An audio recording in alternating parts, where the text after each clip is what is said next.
রূপসা ব্যাঘ্র প্রকল্পের জঙ্গলের ঘেরা গ্রাম রয়েছে এই পানিঝরা গ্রাম। এই গ্রামে প্রায় ৩০০ জন বাসিন্দাদের বসবাস। গ্রামের প্রায় ৮০% মানুষই সাক্ষর নয়।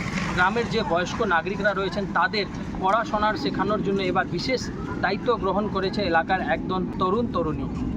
তাদের উদ্যোগে গ্রামের যারা ছোটোবেলার সময় পড়াশোনা করতে পারেননি তাদেরকে পড়াশোনা শেখানোর উদ্যোগ নেওয়া হয়েছে।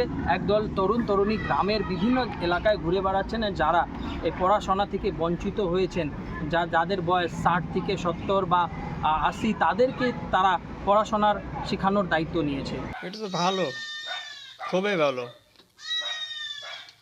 পড়াশোনা কেন হয়নি আপনার? পড়াশোনা হয়নি মানে আগে স্কুল ছিল না, এই টুকটাক এই বাচ্চা কথার সঙ্গে শেখাতে করলাম, তো নাম টাম করে সেটা করতে পারি, আর তো পারি না। মানে আগে কি পড়াশোনা করার ইচ্ছা ছিল? ইচ্ছা ছিল, কিন্তু বাড়িতে কাজ, এদিক ওদিক কাজ, মাই বাবা নাই, সেটা আর হয়ে ওঠেনি। আর সেজন্য ওঠেনি। না, পারি না। ইচ্ছা ছিল? হ্যাঁ, ইচ্ছা ছিল। কেন হয়নি? কেন?